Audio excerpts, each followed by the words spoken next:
नमस्कार मित्रांनो, मी कमलाकर शणोय. आज मी आपल्याला बीएसटी सप्लाय, इलेक्ट्रिक सप्लाय ह्याची कशी नासधूस केली जाते आणि कसे आमचे ब्युरोक्रॅट्स म्हणजे IAS ऑफिसर्स म्हणजे बीएमसीचे municipal commissioner, additional municipal commissioner, बीएसटीचे जनरल मॅनेजर आणि ते आज जे AGM वगैरे बसलेले आहेत चमचे लोक, ज्यांना काय कळत नाही किंवा बर्बाद केले तरी ते त्यांच्या बरोबर कामं करतात, आणि आमचे आमदार, खासदार, कॉर्पोरेटर यांना बेसिक काही समजतच नाहीये. ह्या बीएसटीच्या कमिटीमध्ये असलेली लोक म्हणा किंवा आमचे आमदार, खासदार, कॉर्पोरेटर यांना ह्यातलं बेसिक कळतं का, हा प्रश्न प्रत्येक माणसाच्या मनात उभरतोय की बाबा आम्ही यांना निवडून देतो, हे काय कळतं यांना. पण प्रामुख्याने मी अमीन पटेल यांना थँक्स म्हणू इच्छितो, कारण त्यांनी या बेसिक गोष्टीचा आता सुरुवात केली आहे, आवाज उचलायला आणि प्रश्न विचारायला सुरुवात केली आहे. याबद्दल मी अमीन पटेल साहेबांचा मनापासून आभारी आहे. आणि मी असं सर्व आमदार, खासदार, कॉर्पोरेटरना हात जोडून विनंती करतो की आपणही जागृत व्हा आणि फक्त इलेक्ट्रिसिटी नव्हे, शाळा, कॉलेज, हॉस्पिटल्स, दवाखाना ह्याच्याबद्दल वाढवणं आणि फुकटात देणं, यासाठी ज्या दिवशी तुम्ही आमच्यासाठी काम कराल त्याच दिवशी तुम्हाला आम्ही मनापासून आदर करू आणि सन्मान करू. आता मी बीएसटी कडे परत वळतो.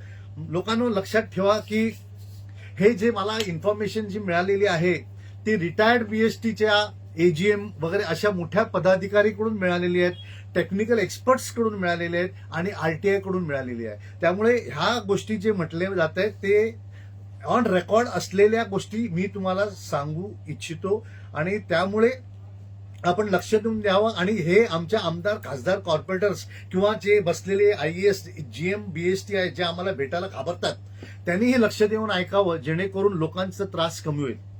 पहिली गोष्ट म्हणजे गेल्या तुम्ही 5 ते 6 वर्षात बघत आहात की सतत इलेक्ट्रिसिटी जाते, सतत. मुंबई म्हणजे बीएसटी, एका टाइमवर बीएसटीचे जनरल मॅनेजर माझे आजोबा पण होते आणि त्यावेळी लोक बीएसटीला सन्मानाने बघायचे, तिथे नोकरी करण्यासाठी आतुरतेने वाट बघायचे. पण आज बीएसटीच्या आत गेलं तर ती स्मशानभूमी झालेली आहे आणि ते कशामुळे झालेलं आहे हे मी सांगू इच्छितोय.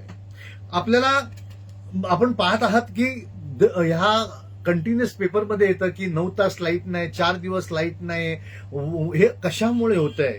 ह्याचा मेन कारण काय आहे? ह्याचं मेन कारण आहे की आपले पैसे जे इलेक्ट्रिक सिटीला आपण बिल भरतो त्याचा दुरुपयोग होतो. त्याचं संपूर्णपणे दुरुपयोग होतो. मी तुम्हाला बॅलन्स शीट मध्ये वगैरे सर्व दाखवणार आहे. मॅन पॉवर अजिबात नाही आहे, म्हणजे जवळजवळ 40 ते 45% मॅन पॉवर आहे. आपण एवढ्या मोठ्या इन्स्टिट्यूशनला जर 40 ते 25% जर आपण चालवत असाल तर कसं चालेल? ह्या गोष्टींनी आपल्याला विचार करण्याची गरज आहे.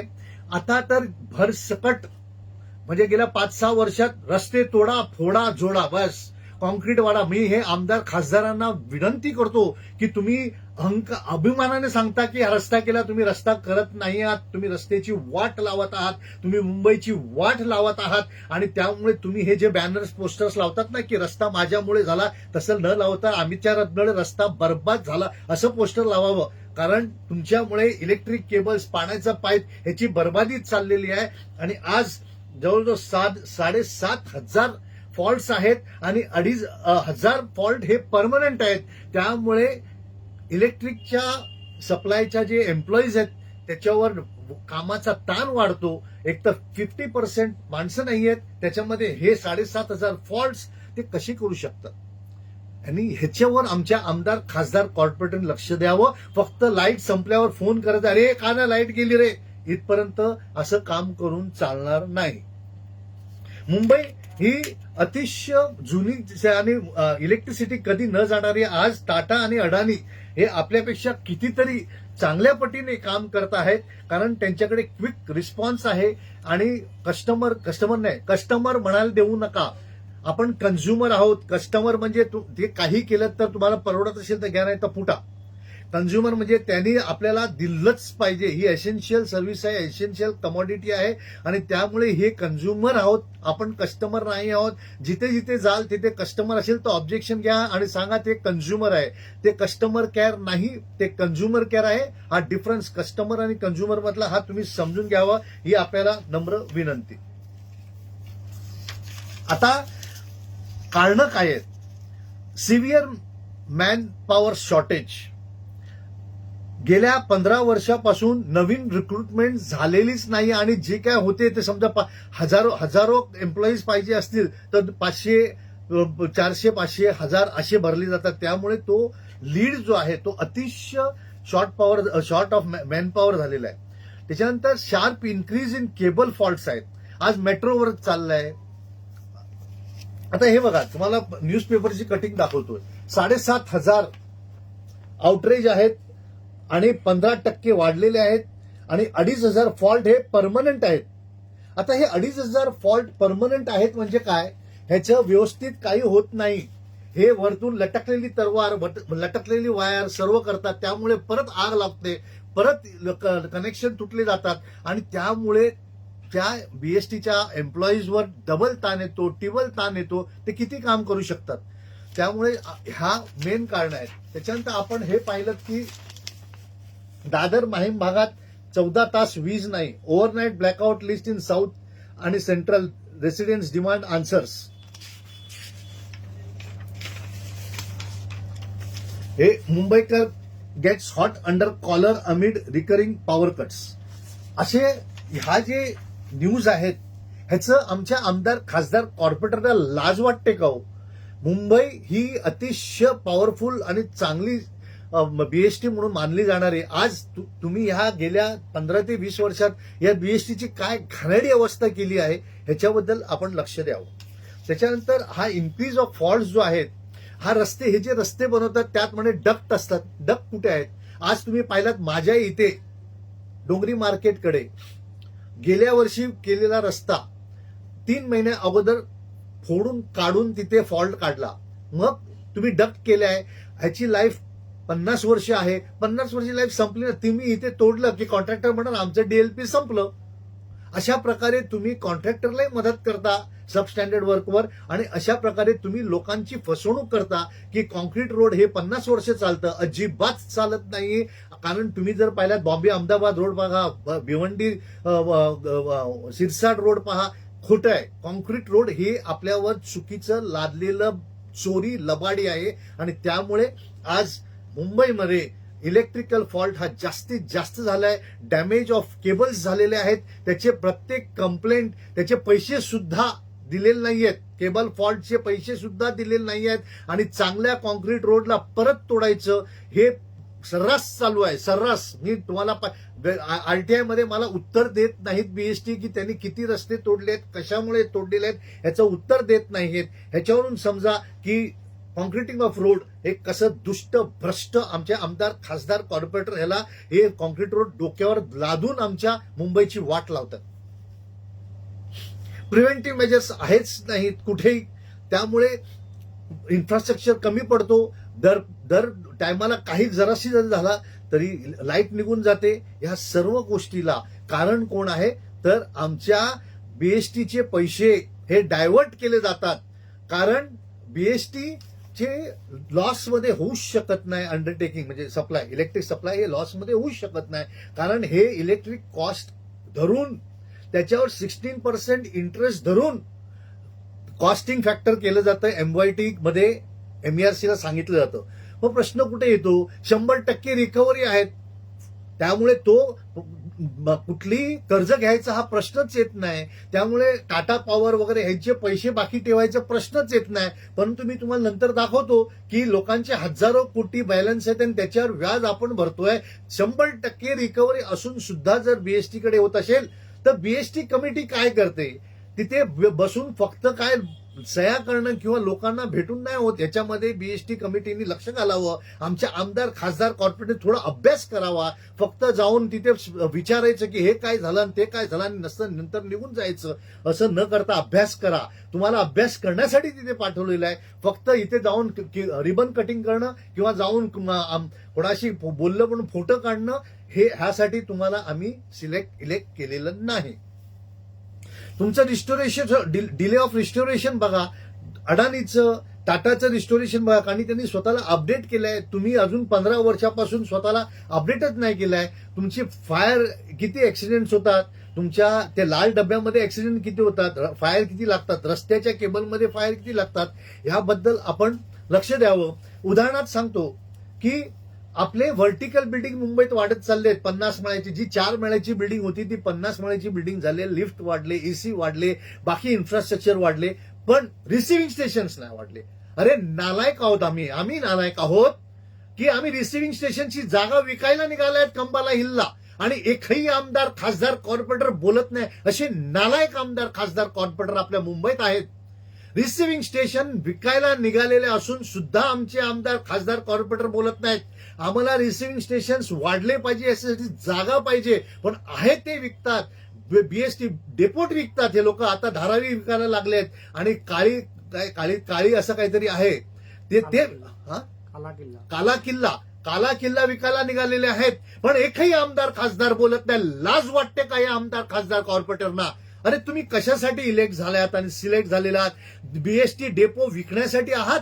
अरे हे असं झालंय की चांगल्या बापाने चांगलं प्रॉपर्टी घेऊन गेले, नालायक पोरं येऊन ते विकायला निघतात. अशा प्रकारचे आमचे आमदार, खासदार, कॉर्पोरेटर, आयएएस ऑफिसर्स असतील तर या बीएसटीचं काय, या मुंबईचाही सत्यानाश होणार आहे. आणि त्यासाठी मी हा व्हिडिओ केलेला आहे. व्हर्टिकल केल्यानंतर तुमचं एवढं पॉवर वाढते, तर तुम्ही रिसिव्हिंग स्टेशन का नाही वाढवले? एसबीटी इथे आमच्या भिंडी बाजारला जे झालेली आहे त्याचं तुम्ही तिथे एक 5,000 किंवा काय जे 25,000 जे काय एरिया लागेल त्या एरियाचं एक रिसिव्हिंग स्टेशन जर केलं असतं तर आज एवढं लोड शेडिंग करायला लागलं नसतं, एवढं इलेक्ट्रिक लाईट गेली नसती. का आमचे आमदार, खासदार, कॉर्पोरेट काम गप्पा बसतात? हीच लाईट इथे का जात नाही? कोलाबाला का जात नाही? हीच लाईट जिथे मिनिस्टर राहतात तिथे का जात नाही? मिनिस्टरना कसं काय बरोबर लाईट्स मिळतात? आमदारांना कसं काय बरोबर लाईट्स मिळतात? ह्याचाच अर्थ असा आहे की ज्यांना पाहिजे तिथे बरोबर रिसिव्हिंग स्टेशन वाढवून ठेवलेले आहेत. पण आमच्यासारख्या सर्वसाधारण माणसांना जिथे लागतं, एसबीयूटीच्या इथे एक रिसिव्हिंग स्टेशन हा झालाच पाहिजे, असं मी आमच्या अमीन पटेल यांना विनंती करतो. असे आमचे जे मिलिंद देवरा आहेत, अरविंद सावंत आहेत, निक्कम आहेत, जे लीडर ऑफ ऑपोजिशन आहेत, मेयर आहेत रितू तावडे मॅडम, आणि मी सर्वांना विनंती करतो की एसबीयूटी कडे एक रिसिव्हिंग स्टेशन हा झालाच पाहिजे, कारण हा लोड अतिशय जास्ती वाढत चाललेला आहे. त्यानंतर आपण सेल ऑफ प्लॉट्सला संपूर्णपणे थांबलं पाहिजे. आता 2 प्लॉट जे निघालेले आहेत, माझा आरटीआयला अजूनही बीएसटीने उत्तर दिलेलं नाही. आम्ही त्याला संपूर्णपणे अकाउंटिंग विचारलेलं आहे की काय बीएसटीचा फायदा होणार आहे. त्यांच्यात हिंमत नाही उत्तर द्यायची. हेही आमदार, खासदार, कॉर्पोरेटर यांनी घ्यावं. अमीन पटेल साहेब, आपण ह्या गोष्टीवर लक्ष द्यावा. आपण जर मला विचारलं तर मी सर्व तुम्हाला हे लेखी देईन, जेणेकरून आपण व्यवस्थित हे मांडू शकाल आणि प्रश्न विचारू शकाल. तर आपण lack of staff, lack of infrastructure, lack of upliftment of infrastructure याच्यावर लक्ष द्यावं, ही आपल्याला नम्र विनंती. आणि modernisation of consumer response. Consumer response मध्ये मी तुम्हाला दाखवू इच्छितो की अडाणीकडे फक्त एकच नंबर आहे, एकच नंबर. आणि बाकीचे एकाकडे केलं का त्यांना कळतं की कुठे काय, आणि ह्यांना फॉल्ट सांगायची गरज नाही. यांनी इतकं ऍडव्हान्स केलेलं आहे की त्यांना फॉल्ट सांगायची गरज भासत नाही. पण आमच्या बीएसटीला काय, अहो तुमचं बिल लाईट गेल्यानंतर तो बिल कुठे शोधणार? त्या बिलमध्ये त्याचा कंझ्युमर नंबर कुठे शोधणार? आणि त्याच्यानंतर एकाच सेंट्रलाइज नाहीये. आम्ही जर मस्जिद बंदरला गेले तर म्हणे मसगावकडे जा, मसगावला गेले तर म्हणे अग्रीपडाला जा, अग्रीपडाला गेले तर बॉम्बे सेंट्रलला जा.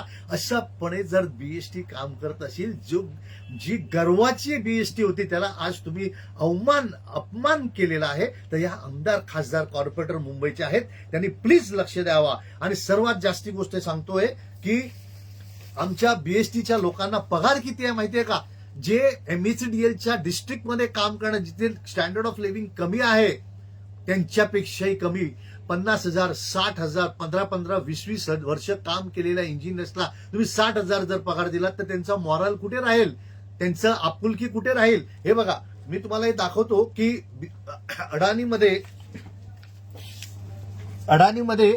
51 लाख कंझ्युमर आहेत. बीएसटी मध्ये जवळजवळ 10.5 लाख आहेत. टोटल एम्प्लॉईज 4,368 आहेत. इथे 4,600. आणि पगाराचा तफावत बघा, जवळजवळ तेवढेच एम्प्लॉई आहेत. पगार 470 कोटी, इथे 909 कोटी, म्हणजे जवळजवळ डबल पगार आहे. अडाणीमध्ये इलेक्ट्रिसिटीमध्ये डबल पगार आहे. आणि त्यामुळे इथला स्टाफ जो आहे तो कमजोर पडतो, त्यांच्यात मोटिवेशन कमी होतो. याची जबाबदार आमचे आमदार, खासदार, कॉर्पोरेटरने घेतली पाहिजे आणि त्यांच्या पगाराबद्दल विचार केला पाहिजे. आता रिपेअर्स अँड मेंटेनन्स कॉस्ट किती आहे बघा. अडाणीचे किती आहेत? 31 लाख कंझ्युमरला 528 कोटी आहेत आणि 11 लाखाला 829 कोटी आहेत. म्हणजे इथे अर्धा आहे आणि इथे तिप्पट आहे. म्हणजे 10 लाखाला 829 कोटी आणि 31 लाखाला 528 कोटी. हा जर प्रपोर्शन जर तुम्ही केलात तो हा 3 पटीने आमचा रिपेअर्स अँड मेंटेनन्स होतो. हा रिपेअर्स अँड मेंटेनन्स कशामुळे आहे? कारण स्टाफ कमी आहे आणि त्याला पगार व्यवस्थित मिळत नाहीये आणि त्याला जे आहे हे बघा 7,500 आउटरेज 15 आणि 250 फॉल्ट परमनंट. हे परमनंट म्हणजे काय की वर लटकती वायर्स ठेवायची आणि मग त्याला आग लागते आणि अशामुळे हे झालेलं आहे. तसंच रेव्हेन्यू बघा, प्रॉफिटमध्ये ह्यांचे 468 कोटी, आपले 300, पण हे 361 कोटी जातात कुठे? हे बॅलन्स शीट मध्ये MERC ला मूर्ख बनवतात आणि खोटं बॅलन्स शीट तयार करतात. ह्याचे मी तुमच्याकडे येतो. यांचं मॉडर्नायझेशन बिलकुल नाहीये. हे बघा बिलकुल नाही. इथे फास्ट आहे, टेक्नॉलॉजी ऍडव्हान्स आहे. इथे काहीच नाही. अगोदर ज्या बाबा आदमनी केलेले आहेत ते आहे. इथे रिसिव्हिंग स्टेशन आणि डिस्ट्रीब्युशन सिस्टम जे आहे हे अतिशय मॉडर्न आहे. इथे जुनं असून सुद्धा हे विकायला निघालेले आमचे नालायक आमदार, खासदार, कॉर्पोरेटर आणि जे ब्युरोक्रेट्स आहेत हे विकायला निघालेत. ह्याचा इम्प्रूव्ह न करता हे विकायला निघाले. म्हणजे आमची अवदशा काय आहे हे बघा. कस्टमर केअर सपोर्ट, हे कस्टमर केअर नसून हे कंझ्युमर केअर असलं पाहिजे. इथे एका ठिकाणी जर तुम्ही व्हॉइसवर तुम्ही निरोप पाठवलं तर त्यांना बरोबर कळतं कुठे आहे. इथे काहीच नाहीये. लँडलाईन फोन उचलत नाहीत, कधीही फोन उचलत नाहीत आणि उचलला तरी मग मस्जिद बंदर, क्रॉफर्ड मार्केट, पाठकवाडी असा करून लोकांना 4 तास फिरवतात. आपल्याकडे ऑफ सप्लायचं कुठेही सेंटर नाहीये. फ्यूज कंट्रोल आणि फॉल्ट कंट्रोल आहे. फ्यूज कंट्रोल म्हणजे काय की बिल्डिंग मध्ये लाईट गेली तर त्याला फ्यूज कंट्रोल म्हणतात. फॉल्ट कंट्रोल म्हणजे एरियाची लाईट गेली की त्याला फॉल्ट कंट्रोल म्हणतात. आता ही फ्यूज कंट्रोल फोन केल्यावर त्यांची लोक येतात की बाबा रे इथे तर फ्यूज कंट्रोल आहे. म्हणजे आम्ही फोन केलेला 1 तासाने येणार, ते बघणार की अरे फ्यूज कंट्रोल आहे, मग फॉल्ट कंट्रोलला फोन करा, मग ते जाणार, मग आणखी 2 तासांनी फॉल्ट कंट्रोलवर येणार. म्हणजे एकदा लाईट गेली की 3-3.5 तासाचं संपलं. पण तेच जर इथे अडाणीकडे गेलं तर त्यांना इमिजिएट फॉल्ट कुठे आहे कळतं आणि इमिजिएटली रिपेअर येतो. अशा प्रकारे नाही ह्याचं 3 तास 4 तास किंवा 4 दिवस बंद असताना बीएसटीचंही नुकसान होतो आणि इकॉनॉमीचंही नुकसान होतो. लोकांचा धंद्याचा सत्यानाश लागतो, माणसाला हॅरेसमेंट होतो. याबद्दल आमच्या आमदार, खासदार, कॉर्पोरेटर यांनी लक्ष द्यावं. फक्त जाऊन रस्त्यावर जायचं आणि रिबन कापायचं, मी गटर साफ केलं आणि हे न करता या गोष्टीसाठी तुम्हाला ठेवलेलं आहे. तसंच dedicated team, marketing team, dedicated team आहे. इथे काहीच नाहीये. इथे यांना विजनच नाहीये. बीएसटी मध्ये जर तुम्ही गेलात तर असं वाटतं की मी स्मशानभूमीमध्ये गेलेलो आहे. अशा प्रकारे बीएसटीचं अवतार, ते बीएसटी मध्ये बसणारे कमिटी मेंबर्स हे काय करतात? यांना हे स्मशानभूमीत बसताना काय वाटत नाही का? याचा मनात प्रश्न उद्भवतो. त्यानंतर आपण काय करावं? ही सर्वात मोठी गोष्ट आहे की आपण काय करावं. आता MYTच्या 30/3/2020 चे आदेश आहेत की BST shall explore and ensure separate bank accounts are available for the electricity supply and transport business, so to ensure proper tracking of the expenditure being done in various business. आता त्यानंतर यांचं BSR आहे, म्हणजे यांनी resolution pass केलेलं आहे 21/6/2022 आणि हे आदेश जे आहेत ते 2019 आहेत. म्हणजे आज 7 वर्ष झाली, याला जवळ आता 4 वर्ष झाली. आणि काय आदेश दिलेत? विद्युत पुरवठा शाखेच्या स्वातंत्र्य कोषागार निर्माण राखणं, विद्युत पुरवठा शाखेचे स्वातंत्र्य ताळेबंद ठेवणं, विद्युत पुरवठा शाखेचे मालमत्ता आणि कर्मचारी मनुष्यबळ स्वातंत्र्य करणं. हे आदेश स्मार्ट आपलं MERC आणि रेझोल्युशनचं म्हणजे बीएसटी कमिटीचं रेझोल्युशन असून सुद्धा हे इम्प्लिमेंट होत नाही. मग आमचे बीएसटी कमिटीमध्ये जे चेअरमॅन आहेत किंवा तिथले मेंबर्स आहेत ते काय झोपा काढतायत का? हे कोणी करायचं? आम्ही तुमच्या लक्षात आणायचं, मग तुम्ही त्या बीएसटीच्या कमिटीवर बसून तुम्ही काय करता हो? जर प्रत्येक गोष्ट आम्हाला अभ्यास करून तुम्हाला सांगायचं असेल तर मग आम्हाला तिथे बसवा, तुम्ही बसू नका तिकडे. तर अशा प्रकारे आता हे कसं होतंय की मी तुम्हाला बॅलन्स शीट दाखवतो. ही कॉमन बॅलन्स शीट आहे इलेक्ट्रिसिटी सप्लाय आणि ट्रान्सपोर्टची. हे बिलकुल चुकीचं आहे, असं हे करूच शकत नाही. त्यानंतर तुम्हाला दाखवतो हा बिझनेस बसेसचा इन्कम बघा, हे एकत्र ह्यांनी दाखवले बघा, E1 आणि E1 ह्याचं वर्ष आहे 2024-25 आणि हे आहे 2022चं रेझोल्युशन की सेपरेट करावा. हे आहे 2019चं डायरेक्शन की हे सेपरेट करावं. म्हणजेच काय की आमची बीएसटीच्या कमिटीमध्ये बसलेले जे कॉर्पोरेटर आहेत हे मुद्दाम करतायत की स्वतःच पालन करत नाहीये आणि हे अकाउंट्समध्ये गडबड करून बीएसटीच्या बसेसची तर वाट लावलीच लावली, आता बीएसटीच्या इलेक्ट्रिक सप्लायची वाट लावणार आहेत का, हा प्रश्न आमच्या मनात उद्भवतो. आता हे बघा, बीएसटी सप्लाय आता हे एमईआरसी कडे देतात. आता ही एमईआरसी काय देतात की आमचं 3,614 कोटी 3,614 कोटी म्हणजे जवळ 3,615 कोटीचं आमचं प्रॉफिट आहे. मग हे प्रॉफिट गेलं कुठे? आधी हे प्रॉफिट कॅल्क्युलेट केव्हा होतो? नाही, हे प्रॉफिट कॅल्क्युलेट केव्हा होतो? जेव्हा तुम्ही टोटल कॉस्ट एमईआरसी कडे सांगता की आमचं कॉस्ट एवढं आहे आणि त्याच्यावर आम्हाला 16% प्रॉफिट पाहिजे आणि त्यावरून तुमचं रेट डिसाईड होतं. म्हणजे तुम्हाला लॉस व्हायचा प्रश्न कुठे येतो? म्हणजे तुमचे 3,614 कोटी गेले कुठे? मग ते कुठे गेले हे बघा. Surplus transport to appropriation account. Appropriation account म्हणजे कुठे गेले? ट्रान्सपोर्ट डिव्हिजनला गेले आणि एमईआरसी कडे तुम्ही एमईआरसीला तुम्ही मूर्ख बनवला. तुम्ही इलेक्ट्रिक सप्लायचं प्रॉफिट खाता, ट्रान्सपोर्टमध्ये टाकता आणि एमईआरसी कडे खोटं सांगता, असं आमचं ह्याच्यावरून वाटतं. जर आमचं चुकलेलं असेल तर निश्चितपणे आम्हाला बोलवा आणि आम्हाला कळवा. माननीय आमदार, खासदार, कॉर्पोरेटर, आपल्याला अभ्यास करायची गरज आहे. आपण रिबन काढणं आणि रस्त्यावर फोटो काढणं सोडून अशा प्रकारचा अभ्यास करावा, हे आपल्याला नम्र विनंती. कारण आम्हीच तुम्हाला तुमचा फोटो बघण्यासाठी किंवा रस्त्यावर तुम्ही बॅनर्स आणि पोस्टर लावून स्वतःचा फोटो लावण्यासाठी, यासाठी आम्ही तुम्हाला इलेक्शनमध्ये जिंकवलेलं नाही. आम्ही तुम्हाला काम करण्यासाठी केलेलं आहे, तुमचं स्वतःचं ऍडव्हर्टाईज करण्यासाठी नाही. याची आपण खबरदारी घ्यावी. आता हे बघा, लाईट करणं मला थोड्या त्रास होतो. आता हे सप्लाय जे आहे ते 3,000 लाईट लाव आता लाईटची सवय 3,614 कोटी प्रॉफिट घे, बरोबर आहे. आता टोटल यांनी इथे मायनस केलंय आणि आता इथे प्रॉफिट बघा, सप्लाय आणि सप्लायचा प्रॉफिट बघा, हा सप्लाय आणि हा सप्लायचा प्रॉफिट किती आहे? 4,382 कोटी. आणि हा बस आहे, ह्याचा लॉस किती आहे? 105 कोटी. आता ह्यातनं हे 4,000 कोटी मायनस करून यांनी लॉस किती दाखवला? Balance surplus deficit carried forward. म्हणजे हा जो प्रॉफिट आहे तो बीएसटीला न देता यांनी हा ट्रान्सपोर्टमध्ये ऍडजस्ट केलेला आहे.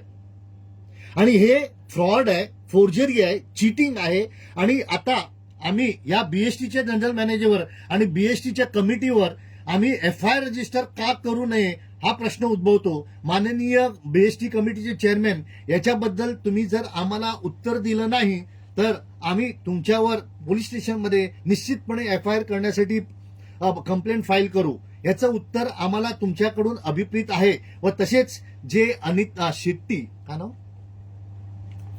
जीएम शेट्टी मॅडम, ह्याचं जर तुम्ही आम्हाला क्लेरिफिकेशन दिलं नाही तर तुम्ही फ्रॉड केलेला आहे आणि एमईआरसी कडे ऍफिडेव्हिटवर चुकीचे दस्तावेज तयार करून दाखवलेले आहे असं निष्पन्न होतो. हे जर आमचं बोलणं चुकीचं असेल तर निश्चितपणे आम्हाला क्लेरिफिकेशन करा. आम्ही तुमच्याकडे माफी मागू, याबद्दल दुमत नाही. आम्हाला तुमच्यावर एलिगेशन्स करणं हे आमचा उद्देश नाहीये, पण तुम्ही जे चुकीचं करता त्याच्याबद्दल तुम्हाला दक्षता करणं हे इम्पॉर्टंट आहे. आता तुम्हाला मी बॅलन्स शीट कुठे नाही, ते आपले खर्च केले, हा इथे आता हे बघा, ही बॅलन्स शीट बघा 2025ची आहे. 3,600 कोटीचं 4,300 कोटीचं आपलं प्रॉफिट आहे. इथे मी तुम्हाला दाखवलंय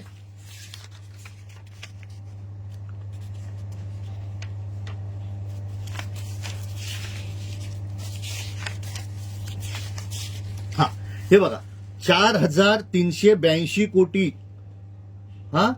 17,55,246 रुपये हे प्रॉफिट आहे, बरोबर आहे. आता हे 4,382 कोटी गेले कुठे माहिती नाही.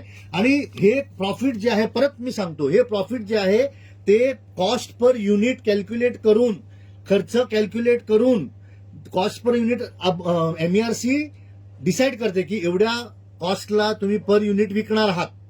मग हे लॉस कसं होतं, म्हणजेच हा गफला आहे. आता बघा, लोन फॉर रुरल इलेक्ट्रिफिकेशन किती आहे, 158 कोटी. तुमच्याकडे 4,300 कोटीचं जर प्रॉफिट आहे, ते 151 कोटीचं लोन घेण्याचा प्रश्न येतो कुठे. तसाच टेम्पररी ऍडव्हान्स फ्रॉम FGM किती आहे, 4,044 कोटी. मग तुमचे 4,000 कोटी गेले कुठे. तसंच वर्ल्ड बँक MUTP आहे, आमचा आणि MUTPचा काय संबंध आहे, MUTP आणि इलेक्ट्रिक सप्लायचा काय संबंध आहे, हे मला चेअरमॅन आणि जनरल मॅनेजर BSTने कळवावं. कारण this is called diversion of funds आणि तुम्ही MERC कडे चुकीचं करत आहात हे निष्पन्न होतं. त्यानंतर तुम्ही APDRP लोन 63,49,000, तुमच्याकडे 4,300 ऑड कोटीचा फायदा आहे. मग हे का, मग working capital loan with Canara bank, हे सर्व जे कर्ज तुम्ही घेतलेलं आहे हे कशासाठी घेतलं आहे, कारण ह्या सर्व कर्जांचं काय होत आहे, तुम्ही हे 4,382 कोटी गेले कुठे. मग त्यानंतर एवढंच नव्हे, तुमचं कर्ज किती आहे, लोनचं कुठे, लोनचं स्टेटमेंट. आता हे बघा, टोटल लोन BSTचं 29,751, तुमच्याकडे 4,300 कोटीचा प्रॉफिट आहे, तो गेला. आता तुम्ही 4,300चा प्रॉफिट आहे, मग तुम्ही टाटा पॉवर बिल हे बॅलन्स कशाला ठेवलं. जर तुम्ही बॅलन्स ठेवून मग 4,300 कोटीचा फायदा कसा झाला, ह्याचाच अर्थ असा आहे की तुम्ही हे पैसे डायव्हर्ट केले आहेत. कारण हे बॅलन्स ठेवायचा प्रश्न येत नाही, यासाठी येत नाही कारण BSTचे जे चार्जेस आहेत ते हा सर्व खर्च पकडून असतं. शॉर्ट टर्म असिस्टन्स कशासाठी, टेम्पररी ऍडव्हान्स फ्रॉम GM कशासाठी, कॅनरा बँक वर्किंग कॅपिटल कशासाठी. मग हे 29,000 कोटी गेले कुठे. तुमचं कलेक्शन जे आहे ते 100% कलेक्शन आहे. 100% कलेक्शन असेल तर मग तुम्हाला कर्ज घ्यायचा प्रश्न कुठे येतो सप्लायसाठी. त्याच्यावर तुमचे 16% प्रॉफिट आहेत. म्हणजे हे खर्च काढून, हे जेवढं तुम्ही दाखवतात हे खर्च काढून तुम्हाला 4,300 कोटीचं प्रॉफिट हे तुम्ही MERC ला दाखवतायत. मग तुम्ही हे बाहेरचं का ठेवलेलं आहे.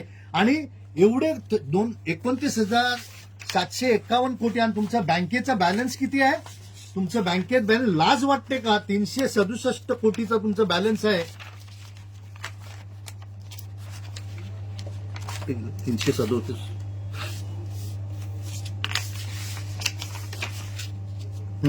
बघा, बँक बॅलन्स किती आहे, 367 कोटी. आणि कॅश इन हँड किती आहे, 49. म्हणजे तुमच्याकडे जवळजवळ 425 कोटी आहेत. आणि तुमचं कर्ज 29,751 आहे. म्हणजे 29,751 करोड कर्ज असताना तुम्ही 425 कोटी हातात तुमचे पैसे आहेत, तर तुम्ही पुढच्या 5 वर्षात BST कशी चालणार. म्हणजे तुम्हाला थोडक्यात ही BST विकायची आहे का, कोणतरी खरीददार तुम्ही बघून ठेवलेला आहे का, की तुम्ही जाणून बुजून BSTची वाट लावणार. जसं काय MTNL गेलं, BST गेली, प्रत्येक पब्लिक लिमिटेड कंपनी किंवा गव्हर्नमेंट अंडरटेकिंग याला हळूहळू विष देऊन त्याचा बर्बादी करायचा, हा तुमचा कॉन्स्पिरसी आहे का, असा प्रश्न प्रत्येक माणसाच्या मनात उद्भवतो. ह्याचंही तुम्हाला उत्तर द्यायला लागेल की तुम्ही 425 कोटी तुमच्याकडे कॅश इन हँड आणि बॅलन्स आहे आणि 29 कोटी म्हणजे जवळ 30 कोटी, 29,751 कोटी म्हणजे 30 कोटीचं कर्ज हे कुठे वापरले, कसे वापरले, हे तुम्हाला जाणून घेणं फार गरजेचं आहे. ओके, तर मित्रांनो, मी तुम्हाला इन डिटेल सर्व बॅलन्स शीट फिगर्स सहित सर्व दाखवलेलं आहे. आता आपण काय केलं पाहिजे, तर शेवटचा प्रश्न असतो की मी तुम्हाला चुका दाखवले, कारण दाखवली. आता प्रश्न येतो की आपण काय केलं पाहिजे. पहिली गोष्ट केली पाहिजे म्हणजे जे काय BST चेअरमॅन कमिटी यांनी गेल्या 2003 पासून इलेक्ट्रिसिटी ऍक्ट हे 2003 साली आलेलं आहे आणि 2003 सालापासून सेक्शन 51 प्रमाणे सेपरेट अकाउंट झालं पाहिजे आणि बीएसटी सप्लायचे पैसे ट्रान्सपोर्टकडे वळलं नाही पाहिजे. असून सुद्धा हे बघा, हे आमची कमिटीचेच बीसीआर आहे, हे कमिटीचेच आदेश आहेत. मग स्वतःच्या कमिटीचे आदेशाचे पालन जर बीएसटीची कमिटी आणि चेअरमॅन करत नसतील तर तुम्ही त्या कमिटीवर बसण्याचा उद्देश काय? तुम्ही का बसलेले आहात ह्याचाही आपल्याला उत्तर द्यायला लागेल. किंवा तुम्ही ह्या एमवायटीचं पालन न केलं आणि तुम्ही कुठे आवाजही उचलत नाहीयेत, तुम्ही चेअरमॅन जनरल मॅनेजरवर कारवाई करत नाहीयेत, त्यांच्यावर क्रिमिनल प्रोसिक्युशन करत नाहीयेत, तुम्ही आता नाही करत असाल तर आम्ही सिटीजन्स आता तुमच्यावर करू हे आपल्याला सांगू इच्छितो. आम्हाला तुमच्याशी दुश्मनी नाहीये, आमचं काही तुमचं वाईट करणं हे हेतून नाहीये, परंतु तुम्ही ह्या मुंबईची जर वाट लावत असाल तर हे आमचं धर्म आहे. Under 51A of the constitution and under CRPC 39 हे आमचं धर्म आहे की जे नालायक, चोर, कामचोर, देशाची वाट लावणारे आमदार, खासदार, कॉर्पोरेटर, IPS, IAS आहेत त्यांच्या विरुद्ध कंप्लेंट करून त्यांना शिक्षा लावणं हे आमचं कर्तव्य आहे. Under article 51A of the constitution आणि CRPC सेक्शन 39 यांनी आम्हाला हे अधिकार दिलेत की जिथे हे मोठी लोक चोरी लबाडी करतात, सुप्रीम कोर्टचे जजमेंट आहेत, any arbitrary decision is incorrect and malice. Supreme court, हायकोर्टचे जजमेंट आहेत की बाइंडिंग प्रेसिडेंट्सचं उल्लंघन करणं, आर्टिकल 141 आणि 144 म्हणजे सुप्रीम कोर्ट, हायकोर्टच्या आदेशाचे उल्लंघन करणं, MYTच्या आदेशाचे उल्लंघन करणं हे कायदेशीर मेलाइस म्हणजे तुमच्यावर फौजदारी खटला करून तुमच्यावर आम्ही कठोरीत जेलमध्ये घालण्यासाठी आम्ही प्रयत्न करू शकतो. त्यामध्ये जनरल मॅनेजर बीएसटी आले, ऍडिशनल म्युन्सिपल कमिशनर सिटी आले, म्युन्सिपल कमिशनर BMC आले आणि चेअरमॅन कमिटी ऑफ बीएसटी हे सर्वांचा तालमेल, कॉन्स्पिरसी ही प्रूव्ह होते. ह्या कारणामुळे की तुम्ही सर्व गप्प बसलेले आहेत आणि MYTच्या आदेशाचा उल्लंघन करून बीएसटीचा सत्यानाश लावला आहे, लोकांची वाट लावलेली आहे. बीएसटी बसेस संपून टाकलेल्या आहेत. 5,000 बसेस आज 2,400 बसेसवर आले आहेत. ते 5,000 बसेस स्वतःच्या मालकीचे होते, हे 2,500 बसेस लोकांच्या मालकीचे आहेत. म्हणजे तुम्ही अधोगती केलेली आहे, या मुंबईशी गद्दारी केलेली आहे, या मुंबईची वाट लावलेली आहे. ह्या डॉक्युमेंटवरून संपूर्णपणे प्रूव्ह होत आहे. आता तुमच्याकडे पर्याय एकच आहे की पहिलं इमिजिएटली जे काय नुकसान झालेलं आहे त्याच्या बीएसटी म्युन्सिपल कॉर्पोरेशननी भरपाई करून द्यावं. इलेक्ट्रिक सप्लायला त्यांचे स्टाफ वाढवावा, त्यांचा पगार वाढवावा आणि हे जे नालायकपणा, देशद्रोहीपणा चाललेला आहे की डेपो विका, रिसिव्हिंग स्टेशनची जागा विका, हे तत्काळ थांबली पाहिजे. नाहीतर आम्ही या बीएसटीच्या कमिटीवर आणि जनरल मॅनेजर बीएसटीवर आम्ही योग्य ते कानूनी कारवाई करण्यास पाठी येणार नाही. आपली एक F-नॉर्थला मीटिंग झालेली आहे. माननीय जनरल चेअरमॅन बीएसटी कमिटी, हात जोडून मी तुम्हाला विनंती करतोय की मी तुमच्या बरोबर आहे, मी तुम्हाला मदत करीन, पण आपण जर योग्य कारवाई नाही केली तर हे या मुंबईकरांच्या विरुद्ध काम करत आहात हेच सिद्ध होतोय आणि आपण हे कराल ह्याची मला खात्री आहे आणि आम्हाला कोर्टात जाऊ देणार नाही आपल्या ह्या कर्तृत्ववान कार्यामुळे. तर आम्ही तुम्हाला आभार मानू आणि तसेच रिपेअर अँड मॉडर्नायझेशन आणि कन्झ्युमर सर्व्हिस इम्पॉर्टंट आहे. जिथे चोरी होते तिथे थांबणं इम्पॉर्टंट आहे. इलेक्ट्रिक सप्लायचा कुठलाही पैसा ट्रान्सपोर्टकडे गेलाच नाही पाहिजे.